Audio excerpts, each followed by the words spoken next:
हमारे देश में शायद मैं कहूँगा मेजॉरिटी पॉपुलेशन जो है 90% से ज़्यादा पॉपुलेशन जो है हम जैसे लोगों की बैकग्राउंड से ही आती है, जहाँ पे बड़ा सोचना बहुत कठिन होता है और नेचुरली आपको ये लगता है कि सबसे पहले अपने पैरों पे तो खड़ा हो जाऊं, घर पे कुछ पैसे तो भेजना शुरू कर दूं, उसके बाद में बड़ा सोच लेंगे। मुझे लगता है बड़ा सोचने से सबसे बड़ी चैलेंज होती है शर्माना, क्योंकि अगर आप किसी से मदद ले लें, किसी से कुछ पूछ लें, तो सबको कॉन्स्टेंटली लगता है सामने वाला पता नहीं मेरे बारे में क्या सोचेंगे। If you are the smartest person in the room, you are in the wrong room. देखिए इंडिया आज इतनी यूनिक सिचुएशन में है, हम लोग सब हमारे फैमिलीज में एक यूनिक इंडिविजुअल की तरह होंगे और उसके बाद आप देखेंगे हमारे परिवार में और भी लोग ऐसे होने लग जाते हैं। आप अपने परिवार में पहले इंडिविजुअल हो सकते हैं जो अपने परिवार को वापस अपलिफ्ट कर पाएंगे।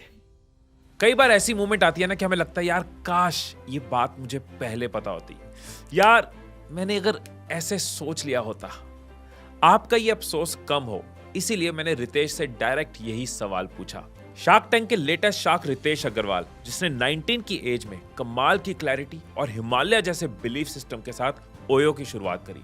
कई चैलेंजेस आए, कई प्रॉब्लम्स आई, लेकिन ऐसा कॉन्फिडेंस, ऐसी कमिटमेंट कि 25 की एज तक वो बिलियनियर बन चुके थे और ओयो एक यूनिकॉर्न बन चुका था। इस एपिसोड में रितेश अपने पूरे एक्सपीरियंस का निचोड़ 5 पॉइंट्स में आपके साथ शेयर करेंगे। ये 5 एडवाइसेस नहीं है, ये 5 फाउंडेशंस हैं, 5 प्रिंसिपल्स हैं जो आपकी लाइफ को बदल सकते हैं।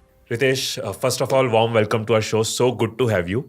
और 2 चीज़ें मुझे आपकी बहुत पर्सनली बहुत अच्छी लगती हैं। पहली ऑफ कोर्स जो हर किसी को लगती है, आपकी जर्नी, जैसे एक छोटे शहर से बड़े सपने लेके what you have achieved in life is very inspiring.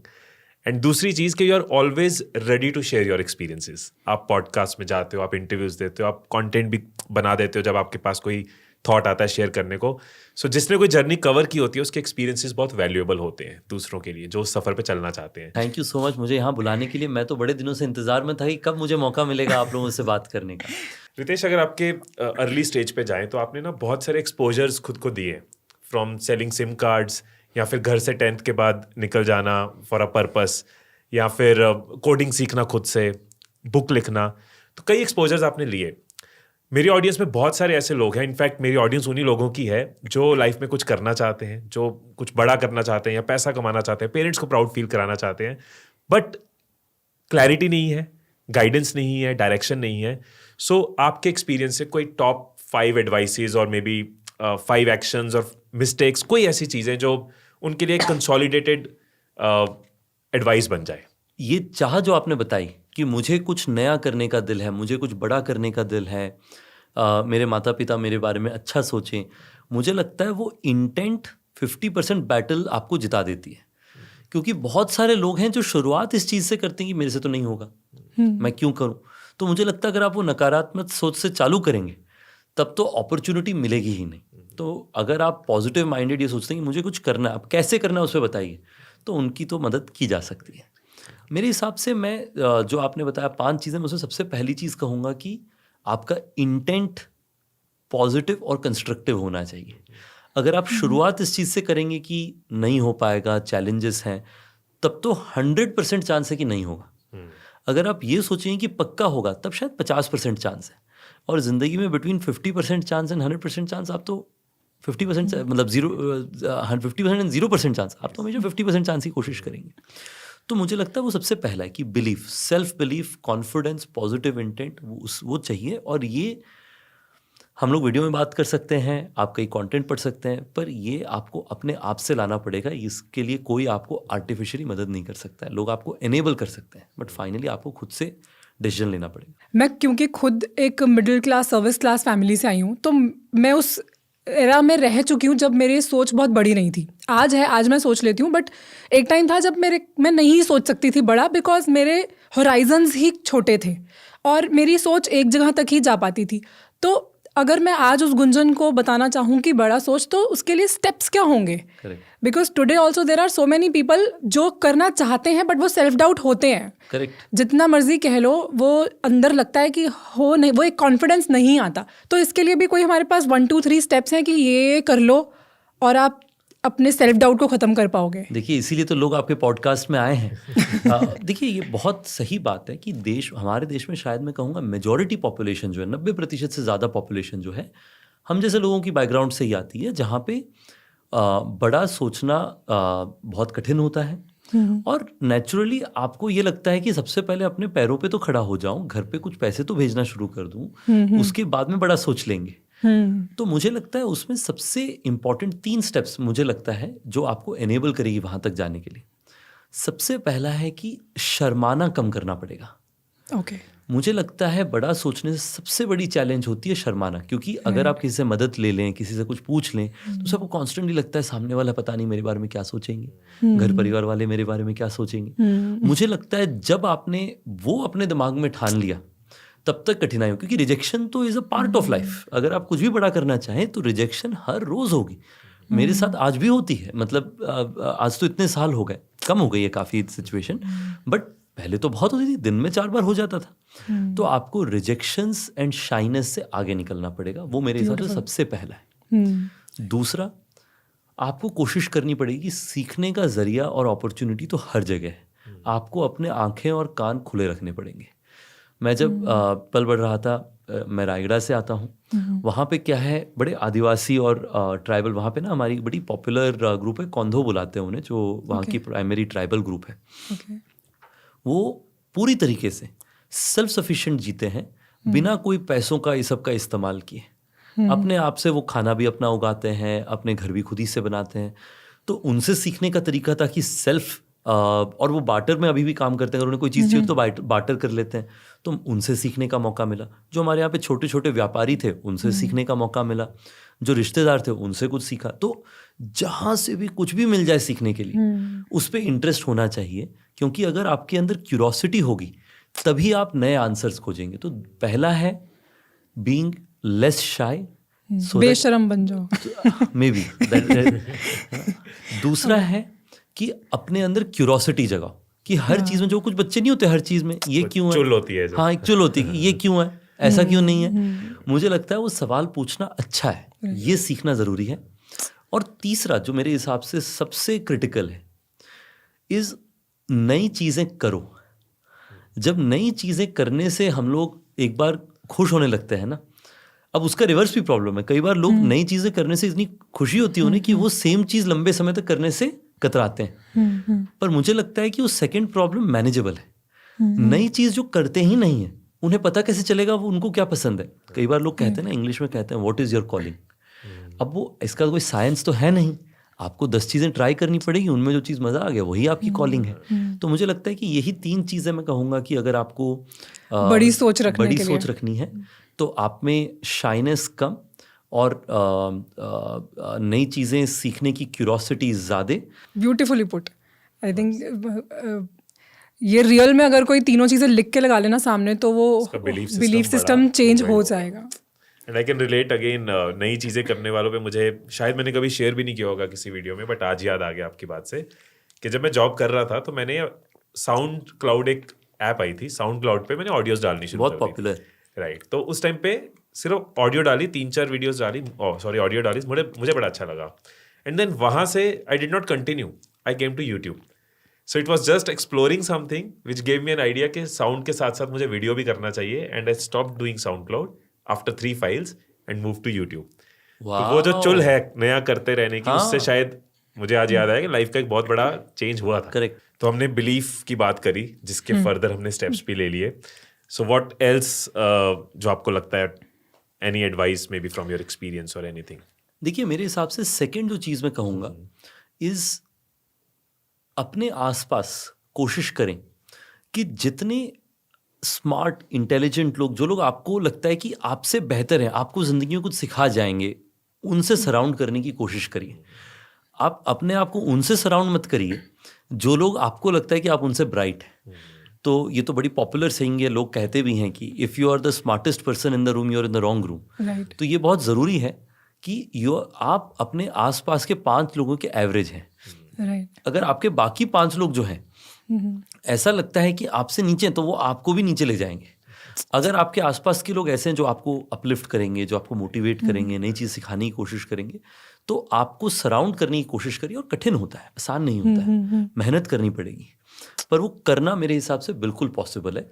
और मैंने अपने लिए ज़िंदगी में वो कोशिश करी। मैं हमेशा कोशिश करता रहता कि कौन इस चीज़ में बहुत इंटेलिजेंट है, कौन इस चीज़ में बहुत अच्छे हैं, किन में मेहनत करने की क्षमता बहुत है, मैं उनसे कैसे सीखूं ज़्यादा से ज़्यादा, क्योंकि अगर वो 10 है तो मुझे 2-3 तो बना ही देंगे इस पर। आज भी मैं करता हूँ, आज भी मुझे कोई चीज़ सीखना होता है, मैं पूछता हूँ कि उस इंडस्ट्री में सबसे स्मार्ट कौन है। जैसे मुझे अगर हमें एंटरप्राइज सेल्स की कॉर्पोरेट्स को हम कैसे हमारे होटल्स का सब्सक्रिप्शंस या फिर ओयो होटल्स का बिजनेस लेकर के आए, वो बेचना था। तो उससे मैंने रीच आउट किया कि इंडिया में सबसे बेस्ट एंटरप्राइज सेल्स के लीडर कौन है। मैंने कई लोगों से पूछा, जब पता चला मैंने कहा कि मैं उनसे सीखना चाहता हूँ। तो मैंने उन्हें लिखा। ऑफ कोर्स आजकल ज़्यादा लोग रिस्पॉन्ड करते हैं, पहले कम लोग रिस्पॉन्ड करते थे, पर वो कोशिश to surround yourself with smart people वो करती रहनी चाहिए, और यूल बी सरप्राइज्ड कितने लोग आपकी मदद करेंगे। तो मेरे माइंड में जो क्वेश्चन आ रहा है मैं पूछ रही हूँ। प्लीज़ पूछिए ना। It's a very famous common saying कि you are the average of 5 people around you, but actually में वो 5 लोग हमारे घर के ही होते हैं। और ऑफ कोर्स वो हमारे पेरेंट्स हैं, या हमारे बच्चे हैं, फैमिली है, या हमारे कोलीग्स हैं, इस तरह के ही लोग होते हैं जिनके साथ हमारा सबसे ज़्यादा टाइम बीतता है, राइट। और of course we don't want to be average of them because हम कुछ और करना चाह रहे हैं। तो ये किस तरह से एक्चुअली हमें प्रैक्टिकली अप्लाई करना है, किस तरह से उन 5 लोगों को ढूंढना है और उनके साथ सबसे ज़्यादा टाइम स्पेंड करना है, प्रैक्टिकली ये कैसे पॉसिबल है? मैं इसको 2 हिस्सों में बांटूंगा। पहला ये है कि अगर आपको 5 लोग खोजने, आप खोजिएगा कैसे। पहला चीज़ है, जितना पढ़ सकते हैं पढ़िए। स्पेशली आज के दिन में इंटरनेट में इतनी सारी अच्छी ब्लॉग्स हैं, कंटेंट हैं, यूट्यूब हैं, उसमें आपको कई सारे लोगों के बारे में पता चलेगा। एक बार आप आइडेंटिफाई करते हैं कि अच्छा ये 10 लोग मुझे इंटरेस्टिंग लगते हैं, या ये 20 लोग मुझे इंटरेस्टिंग लगते हैं जिनसे मुझे सीखने का मौका मिलेगा, तब आप कोशिश करिए कि उन 20 लोगों तक पहुंचने के लिए। अब उनको पहुंचा कैसे जाए, मैं आपको बताता हूँ मैं कैसे करता था। पहले एक रिपोर्टिव नाम की टूल आती थी, अब बाद में लिंक्डइन ने उसे खरीद लिया, जिसपे आप लोगों की नाम और उनका कंपनी का नाम साथ में डालें तो अलग अलग परम्यूटेशन से बताता था कि इनका सही ईमेल आईडी कौन सा है। मैं उससे बड़ी सारी कोल्ड ईमेल्स लिखता था, एज सिंपल एज दैट। अब उसमें 20 लोगों में 4 लोग जवाब देते थे, पर 4 तो देते थे। और उस ईमेल में भी मैं ये भी बताता हूँ कि उस ईमेल में लिखता क्या था। मैं ये बताता कि मेरा नाम रितेश है, मैं ये कंपनी बनाना चाह रहा हूँ, मेरा ये एम्बिशन है, मैं समझता हूँ आप बहुत व्यस्त हैं, मैं आपका 19 मिनट का वक्त चाहता हूँ, क्या आप मुझे समय दे सकते हैं। अब कई सारे लोग थे जिनके पास नहीं होता था। भाई 19 मिनट मुझे लगता था कुछ नया होगा तो शायद सामने वाले को लगेगा कि एक आई कैचिंग हो जाएगा। आई कैचिंग हो जाएगा। बाटा प्राइस भी हो गया ना, 2000 नहीं 1999। तो हम लोगों ने भी 999 से शुरू किया, तो और भी ऑल द मोर रीजन। तो मुझे लगा कि उससे कुछ लोगों की जवाब आ जाती थी, फिर जाकर के मिलते थे।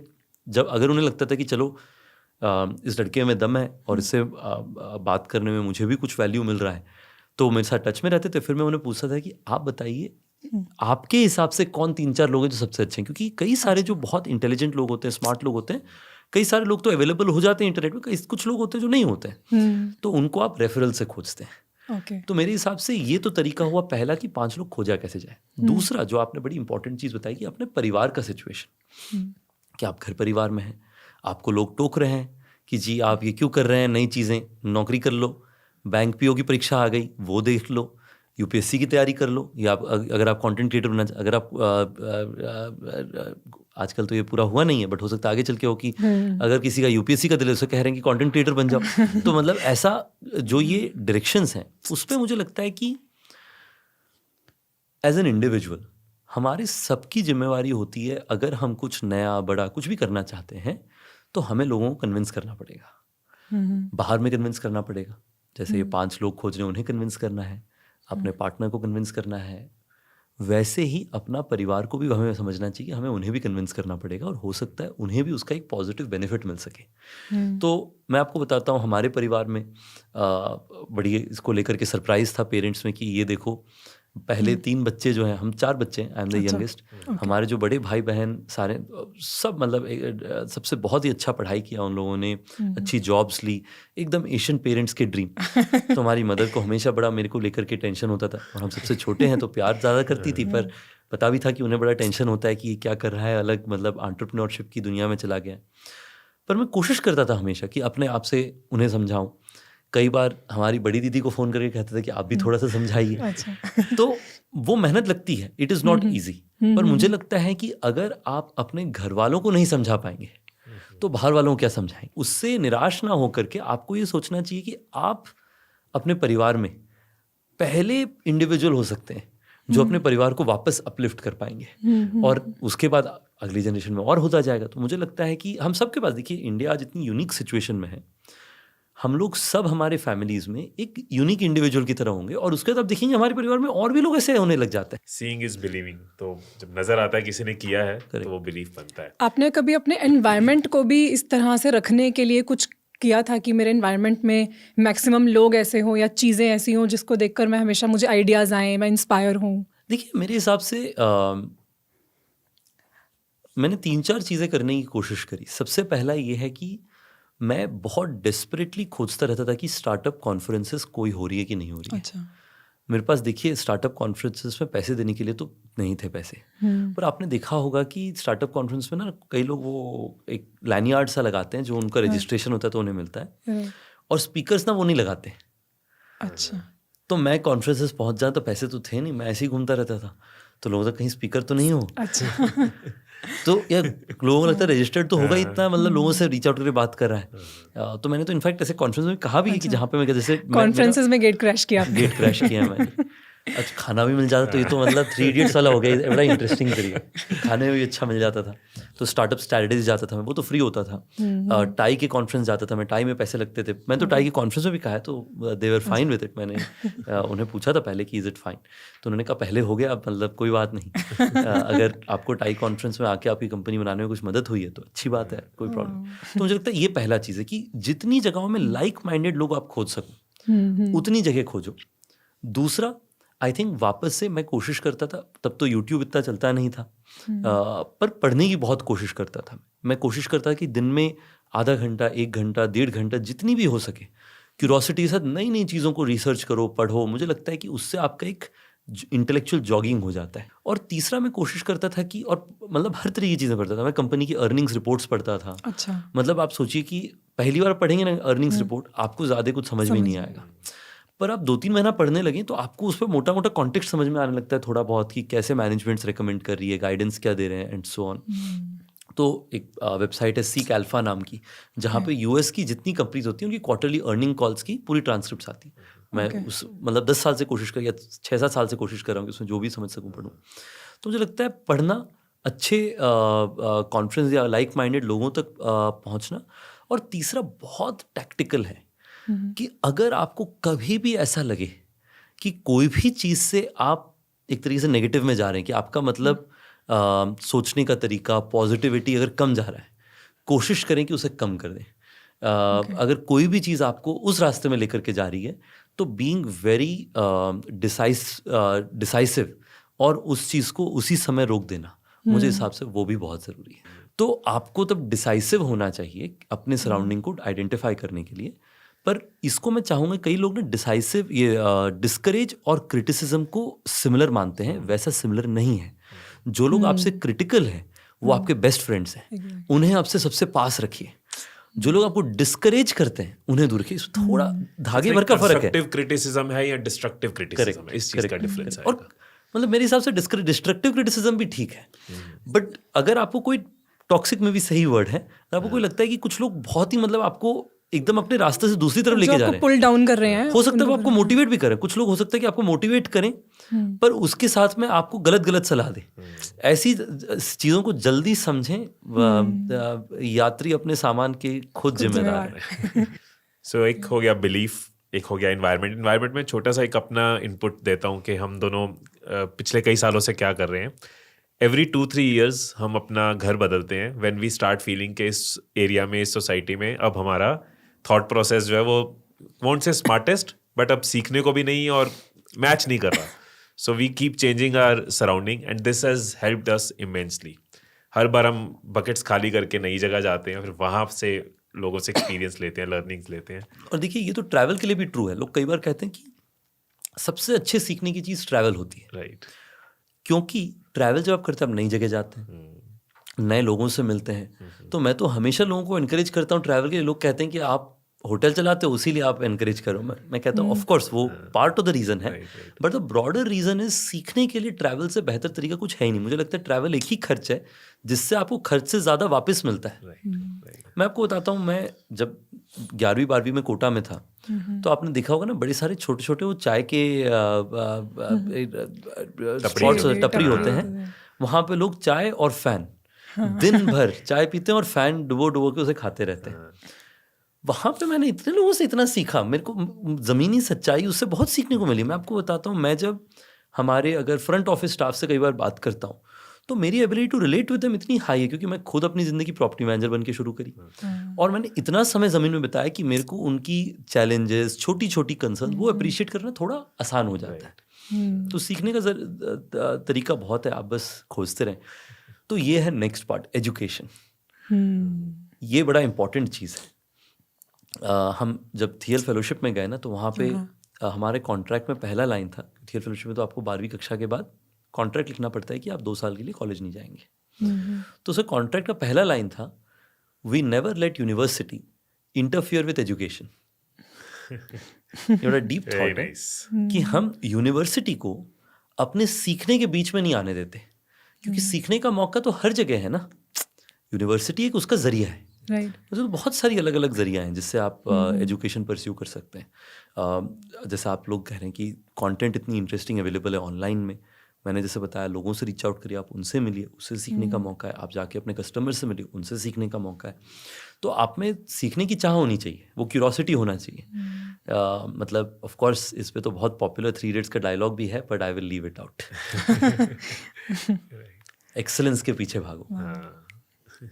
How was the experience, Peter Thiel scholarship? How it impacted you, influenced you? मैं आपको थोड़ा ना बैकग्राउंड बताता हूँ। तो बड़ी लंबी कहानी है, बट मुझे पीटर थियल के बारे में पता चला बड़ी फनी तरीके से। मैं गया था मूवी देखने सोशल नेटवर्क, बड़ी कठिनाई से, क्योंकि आप जब कोटा में रह रहे हो तो ऐसे पैसे से ज़्यादा बचते नहीं हैं। बहुत मतलब आप बहुत महीनों के पैसे से बचाएं कभी, क्योंकि खर्चा हो जाता है महीने के एंड के पहले, तो सबकी ही सिचुएशन होती है। तो किसी तरीके से फाइनली हम सोशल नेटवर्क मूवी देखने का मौका मिला। बड़ा दिल था मेरा देखने के लिए। तो जब मूवी देखा मैंने, तो उसमें मैंने देखा कि ये पीटर थियल नाम का कोई इंसान है जिसने फेसबुक में पहली बार इन्वेस्ट किया। तो मुझे लगा कि ये इंसान बड़ा इंटरेस्टिंग लग रहा है। तो मैं अगली बार जब साइबर कैफ़े गया कोटा में ही, तो मैंने वहाँ पे जाकर के सर्च किया पीटर थियल के बारे में। तो तब मैंने पढ़ा कि इनका ऐसा कोई एक फेलोशिप है। तो मैंने अप्लाई करना शुरू कर दिया। बड़ा इंटरेस्टिंग लगा मुझे, उनके जितने भी सवाल थे तो मैं भरता गया उसमें बहुत सारे। अब एप्लीकेशन हो गई, फिर इंटरव्यू शुरू हुए। तो मेरे पास ना एक नोकिया का वो फीचर फ़ोन होता था, उससे मैं डायल इन करता था इंटरव्यूज़ के लिए। और उस पर लोग होते जैसे ट्विटर के चीफ प्रोडक्ट ऑफिसर, बड़े बड़े सीनियर लोग होते थे। तो मुझे लगता था उनसे सीखने का कितना बढ़िया मौका मिल रहा है, हम क्यों ना सीखें। तो मैं प्योरली सिर्फ सीखने के लिए उस समय ये प्रोसेस कर रहा था, क्योंकि मेरे से पहले कोई एशियन रेजिडेंट फेलो नहीं था। तो मुझे ऐसा प्रोबेबिलिटी भी नहीं थी कि कभी फेलो बनने का मौका मिलेगा। अब एक दिन कॉल आया कि आप टॉप 40 एप्लीकेंट्स हैं, 20 लोग फेलोज बनते हैं, तो आप 40 लोगों को हम यूएस लेके आएंगे। तो कोई क्राइटेरिया था उन 40 लोगों में आने का? कोई इंटरव्यू प्लस जो इनिशियल ऐसे था। तो इंटरव्यूज के आउटकम पे तो कई राउंड्स, मुझे लगता है 5 राउंड्स थी। तो टेक्निकल इंटरव्यू मतलब सारा वो एजुकेशन से रिलेटेड ही था वो पूरा इंटरव्यू? इंटरव्यूज कई मोस्टली आप इस चीज़ को लेकर के था कि आप प्रोडक्ट्स कैसे बनाना चाहते हैं, आपकी बिजनेस को लेकर के यूनिट इकोनॉमिक्स के बारे में क्या सोच है, आप किस सेगमेंट पे जाना चाहते हो। तब मेरी ओयो की आइडिया शुरू ही हो रही थी। और तब मैं उससे पहले चला रहा था ओराइवल नाम की एक वेबसाइट। तो मैं इन्हीं चीज़ों के बारे में बताता रहता था। और मैं कोशिश करता था कि मैं उनसे भी कुछ सवाल पूछ लूँ। मुझे लगता था अगर फ्री में सीखने का मौका मिल रहा है ऐसे लोगों से, कब ज़िंदगी में मौका मिलेगा ऐसा। तो मैं तो बड़ा खुश था जब टॉप 40 में आया, इसलिए नहीं कि फेलो बन जाएंगे, मुझे उसकी प्रोबेबिलिटी तब भी ना के बराबर लग रही थी। मुझे एक्साइटमेंट था फ्री यूएस ट्रिप। हाँ, मैंने मतलब क्या ये आपका पहला अब्रॉड ट्रिप था? पहला अब्रॉड ट्रिप था, शायद पहला फ्लाइट ट्रिप था, स्पॉन्सर्ड। हाँ स्पॉन्सर्ड। पासपोर्ट बनवाया गया, बड़ा खुश था मैं कि जी मतलब पासपोर्ट बनाया, वीज़ा बनवाने गए। और वीज़ा का तो चलो अलग ही एक्सपीरियंस था, क्योंकि हमने कभी वीज़ा लिया नहीं था और हमें पता नहीं था कि वीज़ा इतना कठिन, मतलब इंटरव्यू होता है उसमें भी। मैंने तो बायोमेट्रिक कराया, फिर उन्होंने कहा इंटरव्यू है। मैंने सोचा कि और इंटरव्यू में मैंने पूछा 1-2 लोगों से, उन्होंने शायद मुझे मतलब ऐसे बताया कुछ नहीं होता, बस जाना होता है, 1-2 सवाल पूछते हैं, आप जवाब दे देना, आ जाना। तो मैं तो जनरली जैसे शॉर्ट्स पहन के चला गया। अब मैंने देखा वहाँ पे लोग जितने हैं सूट पहने हुए हैं, बड़ी बड़ी किताबें उनके हाथ में, एक दूसरे से सवाल पूछ रहे हैं। तो मुझे लगा यहाँ तो पक्का मतलब कुछ और, ये लोग शायद किसी और काम से आए हैं। मतलब ये देखिए, ये प्रॉब्लम भी है हाई कॉन्फिडेंस होने में, कि आप में इतनी कॉन्फिडेंस है कि आपको लगता है कि बाकी सब कुछ और कर रहे हैं और आप मतलब सही कर रहे हैं। बट एनीवे, मतलब तो किसी तरीके से वीज़ा मिला, US गए, वहाँ पे पिच किया। आई वॉज थैंकफुल कि मैं थियल फेलो बना। 40 में से जो 20 वाला प्रोसेस, जो 20 वाला प्रोसेस था। Nice. But Thiel fellowship has lower acceptance rate than most Ivy Leagues. तो it has very low acceptance rate, क्योंकि इतने लोग अप्लाई करते हैं और उनका 20 लोग is a very low acceptance number. But benefit also quite a bit, like you get $100,000 gift में, मतलब आज के में 83 लाख रुपए आपको गिफ्ट की तरह मिलता है। हमारे पास तो मतलब हज़ारों रुपए भी मतलब किसी तरीके से कॉबल टुगेदर करते थे। तो थियल फेलो बने, वहाँ पे 6 महीने रुके थे भी US में। पर दिल भी इंडिया में बहुत था। ये ट्रैवल इंडस्ट्री में अपॉर्चुनिटी बड़ी अच्छी लग रही थी, और मोस्ट इम्पॉर्टेंटली $1 लाख इंडिया में बहुत लंबे समय तक चलेंगे इन कंपैरिजन टू US। तो उस कारण से वापस आ गए और तब से वो बना रहे हैं। तो एक्सपीरियंस जो आपने बताया ना, मेरे हिसाब से 2 सबसे बड़ी सीख थी मेरी थियल फेलोशिप में। पहला ये था कि बड़ा सोचना, मतलब देखिए ये बहुत इम्पॉर्टेंट है, बड़ा सोचने का कोई कॉस्ट नहीं होता, फ्री ऑफ कॉस्ट होता है। ₹0 ओनली, $0 ओनली। तो सोचना बड़ा तो मैंडेटरी है। अब उसे करने के लिए रिसोर्सेज चाहिए, पर सोचने का तो कोई कॉस्ट ही नहीं है, तो सोचा जाए क्यों नहीं। तो ये मेरा सबसे बड़ा सीख था, क्योंकि मैं जब हम लोग ना सब लोग मिल करके बंक बेड्स में घर में रहते थे, जितने फेलोज थे, कई फेलो साथ में रहते थे। तो मैं देखता था उनमें से जितने लोग थे उनके पास जेब में फेलोशिप के पैसों के अलावा कुछ भी नहीं। उन्हें कैलिफोर्निया की नहीं, अमेरिका की नहीं, दुनिया की सबसे बड़ी बिजनेस बनानी है, जो भी सेगमेंट में थे वो। उनका सपना वैसे ही शुरू होता था कि हम दुनिया की सबसे बड़ी बिजनेस बनाना चाहते हैं। उसीलिए वहाँ पे बना भी लेते हैं लोग, दुनिया की सबसे बड़ी सोशल मीडिया कंपनी, दुनिया की सबसे बड़ी सर्च कंपनी। अगर आप सोचिएगा नहीं तब तो कभी भी नहीं बनाएंगे, और सोचना फ्री है तो क्यों ना सोचा जाए। तो मुझे लगता है वो मैंने बड़ी चीज़ सीखी वहाँ पे। और दूसरी चीज़ मैंने सीखी कॉन्फिडेंस, कि मैंने जब दूसरे फेलोज को देखा, मैंने देखा वो मेरे जैसे ही हैं, चाहे वो हार्वर्ड अंडरग्रेड से ड्रॉप आउट करके आए, चाहे वो MIT अंडरग्रेड से ड्रॉप आउट करके आए, सब में कुछ बड़ा करने का चाह था। एक बेसिक क्या कहते हैं नॉलेज थी, और जो कुछ बड़ा करना चाहते थे उसको लेकर के जनरली एक प्योरेस्ट मिशन थी। तो मुझे लगता है कि वो देख करके मेरे अंदर बड़ा कॉन्फिडेंस बढ़ गया, क्योंकि अपन को हमेशा लगता है कि हम में शायद कुछ कमी होगी ही सही, क्योंकि मतलब वो इतने मतलब एक्सपोजर से आ रहे हैं तो उनसे तो हम थोड़े पीछे ही होंगे। तो देख करके लगा कि एक्चुअली वैसा नहीं है। इंटरनेट इतना बड़ा लेवलर है कि आज के दिन में रायगढ़ का बच्चा और सैन फ्रांसिस्को पोलो अल्टो का बच्चा, अगर दोनों में सीखने की चाह है तो दोनों की एक्सपोजर में उतना ज़्यादा कमी नहीं होगा। तो मुझे लगता है कि वो मेरे लिए एक दूसरी बड़ी चीज़ सीखने के लिए थी। सिर्फ आई थिंक आपने सिर्फ इनपुट्स ही नहीं दिए, एडवाइसेस नहीं दिए, अपने आप में ट्रेनिंग प्रोग्राम्स निकले हैं। ये अगर कोई भी इसको फॉलो करे, एग्जीक्यूट करे, तो it's a life changing advice. मैं आपको बताता हूँ 2 और चीज़ें, ये वाला I will be fast. I think चौथा एंड द फोर्थ वाला है जो मुझे लगता है मेरे हिसाब से आपके फैमिली मेम्बर्स एक बहुत बड़ा डिफरेंस क्रिएट करते हैं आपको सस्टेनेबली नई चीज़ों की एक्सपोजर लेने की अपॉर्चुनिटी देने में। मुझे लगता है हालांकि हमारे पेरेंट्स इतनी चीज़ों से अवेयर नहीं थे, पर मुझे लगता है कि हमेशा उन्होंने कोशिश किया कि मुझे एक वैल्यू सिस्टम दें जो मुझे लगता है कि मुझे कभी भी और नहीं मिल सकता था। Okay. मैं और गीत शायद डेट करना शुरू किए 12 साल पहले, जब वो 12वीं कक्षा में थी।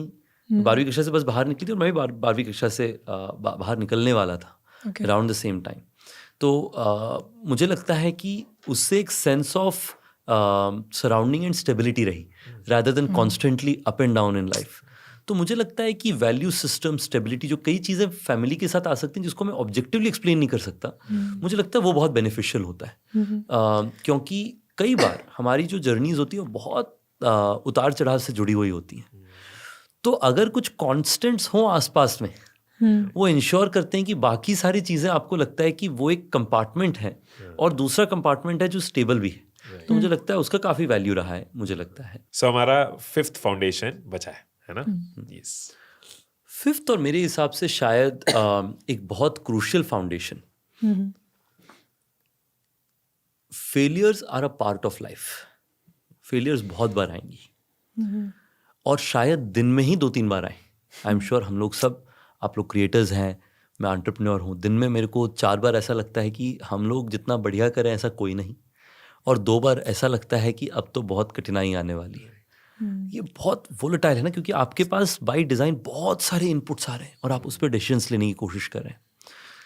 उस समय अगर आप दुखी हो जाएंगे, आप तकलीफ में आ जाएंगे, तो आपकी टीम्स, आपके कस्टमर्स, सबकी कॉन्फिडेंस कम हो जाएगी।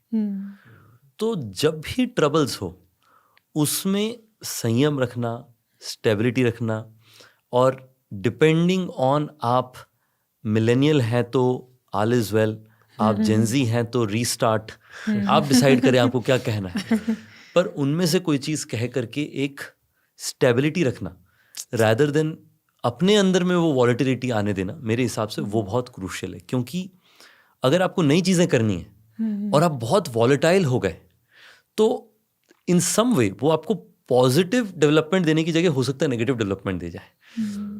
तो ये मेरा 5वां होगा कि स्टेबिलिटी रखना। जब बहुत खुशी का मौका मिले तब भी ऐसे नहीं कि ऐसा सोचने लगे कि मतलब हम ही हम हैं। हाँ, वो आजकल मीम आता है ना, अपन ही हाँ भगवान है, तो एक वो है, वो नहीं बनना है। और दूसरी तरफ ये भी नहीं कि जब थोड़ी कठिनाई आ गई तब ऐसा सोचें कि जी सब कुछ ही खत्म हो गया। अब में बिलीफ रखें और जब बहुत अच्छा हुआ तब ग्रेटिट्यूड रखें। मेरे हिसाब से इन दोनों चीज़ों का बहुत वैल्यू होता है। जैसे आपने बोला कि जेनजी के लिए रीस्टार्ट हो गया, मिलेनियल्स के लिए ऑल इज वेल हो गया, so what is your go to thing जब आप डाउन फील करते हो? How do you bounce back? चलो ये तो आपने तीसरा भी कह दिया, bounce back, but I think मेरे हिसाब से देखिए, मेरे लिए पर्सनली मैं हमेशा अपने आप से ये पूछता हूँ कि जब मैंने काम शुरू किया था ना, मेरे लिए कितना वैल्यूएबल था। मैं आपको वो दिन बताता हूँ जो मेरे लिए बहुत स्पेशल था। वो दिन मैंने अपने पिताजी को पहले कन्विंस किया कि पिताजी आप मुझे 1 साल ये करने दें। तो उन्होंने कहा कि मैं तो कर दूंगा, तुम्हारी मम्मा नहीं मानेंगी, वो तो चाहती हैं तुम डिग्री नहीं करोगे अगर, तो वो तो बहुत नाराज़ हो जाएंगी। तो हमने फिर डिस्कस किया कि इसका बेहतर सोल्यूशन क्या हो सकता है। फिर सोल्यूशन ये बना कि ये 1 साल का गैप ईयर जैसा आप समझिए। अगर ये साल हम नहीं कर पाए तो फिर अगले साल कॉलेज चले जाएंगे। ठीक है, ईथीएल फेलोशिप के पहले था, जबकि मेरे दिल में क्लियर था कि मैंने जाना नहीं, पर मैंने सोचा कि अभी 1 साल का मौका मिलेगा। तो पिताजी कन्विंस हो गए। मुझे लगा ये तो मतलब 30% बैटल होने, क्योंकि मदर हमेशा थोड़ी ज़्यादा हमें कहती थी मतलब पढ़ाई लिखाई। मुझे लगता बहुत ज़रूरी था कि उन्होंने मुझे हमेशा कोशिश किया कि वी डू बेटर। तो फिर पहले मैंने कॉल किया, उसमें तो माँ बहुत ही नाराज़ थी, पर पिताजी ने फिर उसके बाद हमारा स्ट्रेटजी था कि फिर पिताजी ने फ़ोन किया और उन्होंने कहा कि बैलेंस करा दिया थोड़ा बहुत और एग्री करवा लिया कि ये 1 साल के लिए ठीक है। जो मैं अगले दिन सुबह उठा ना जी, मेरे लिए शायद वो दिन सबसे मोटिवेटिंग दिन था, क्योंकि मुझे लगा कि कितने लोगों को ऐसा मौका मिलेगा कि वो अपनी खुद की कंपनी बना पाए। इस समय में मुझे ये मौका मिला है, अगर अभी मैं ये नहीं कर पाया तो शायद मतलब बहुत लोगों को ये मौका मिलना बंद हो जाएगा। तो मैंने ना जी उस दिन से इतना मतलब जान लगा दी, और आज भी मैं वो दिन अपने आप से याद करता हूँ। मैं कहता हूँ कि जी मुझे मौका मिला, अगर इस मौके के साथ में अच्छा नहीं कर पाया तो बाकी लोगों को तो जब मौका मिलेगा वो लोग पहले से ही हार मान जाएंगे। तो मुझे लगता है कि constantly being thankful for the opportunity I have, for the people I have around me, मुझे लगता है वो मुझे बहुत मोटिवेट करता है। Beautiful, very nice. अपने वाई को आपने याद रखा, अपने रूट्स को आप रिकलेक्ट करते हो, और उससे जो है ना आप it allows you not to be. जब कोविड आया तब कोविड में लोगों ने कहा कि आप तो होटल इंडस्ट्री में हैं, ट्रैवल इंडस्ट्री में इतनी कठिनाई आने वाली है। मुझे तो लोगों ने जब तक कि रेकमेंड भी किया कि जी मतलब आपकी अगर मतलब कंपनी में बहुत तकलीफ आ जाए तो आप हमें बेचने के लिए इंटरेस्टेड हैं तो बता देना आप। तो हर तरह की सपोर्ट की प्रपोजल्स आ रही थी, और कुछ लोगों ने तो और भी चोरी लिख दिया कि जी कंपनी पक्का नहीं बचेगी कोविड के समय में। पर मैं हमेशा सोचता था कि जी जब हर रोज़ की तकलीफ थी, अगर उससे हम लोग नहीं हारे, कि मतलब हर रोज़ सुबह उठते थे और अगले दिन का मतलब लैंडलॉर्ड को पैसा दे पाएंगे नहीं दे पाए, लैंडलॉर्ड को नहीं दे पाए तो बाहर सोना पड़ेगा। मतलब अगर जब वो सब देख चुके हैं तो अब तो हमारे पास हज़ारों की टीम थी, बैलेंस शीट था, इतने कस्टमर थे, होटल थे, इसके बाद तो हम पक्का निकालें। मुझे लगता है कि जो वो पहला साल होता है उससे ज़्यादा कठिनाई आपको कंपनी में कभी नहीं आती है। अगर आप पहला 2-3 साल अच्छे से निकाल लिए तो उसके बाद तो फिर मतलब आप तो अमृतसर से हैं, मक्खन होता है।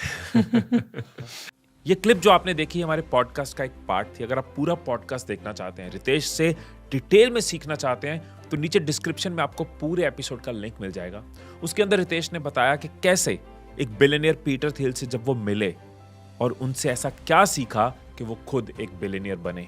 इंडिया में एंटरप्रेन्योरशिप का क्या स्कोप है और अगर कोई एंटरप्रेन्योरशिप करना चाहता है तो उसके इनिशियल स्टेप्स क्या होंगे, रितेश की ऐसी कौन सी हैबिट्स है, उनकी क्या डाइट है, उनके सोचने का क्या तरीका है, हर चीज आप जान लोगे इस एक एपिसोड से। लिंक आपको डिस्क्रिप्शन में मिल जाएगा और नीचे कमेंट्स में ये भी बताना कि इस क्लिप से, इन 5 पॉइंट में से आपकी बेस्ट लर्निंग, टॉप लर्निंग क्या रही। मेरी, गुंजन की और हमारी पूरी टीम की यही कोशिश है कि हम लोगों के सक्सेस को डीकोड करें, उनके पैटर्न्स को समझें, डिस्कस करें उनके साथ और आप तक पहुंचा पाए। हमेशा की तरह प्यार देते रहना। माइक्स एंड माइंड चैनल को भी सब्सक्राइब कर लेना। फिर मिलेंगे अगली वीडियो में, तब तक खुश रहिए, खुशियां बांटते रहिए। I love you all.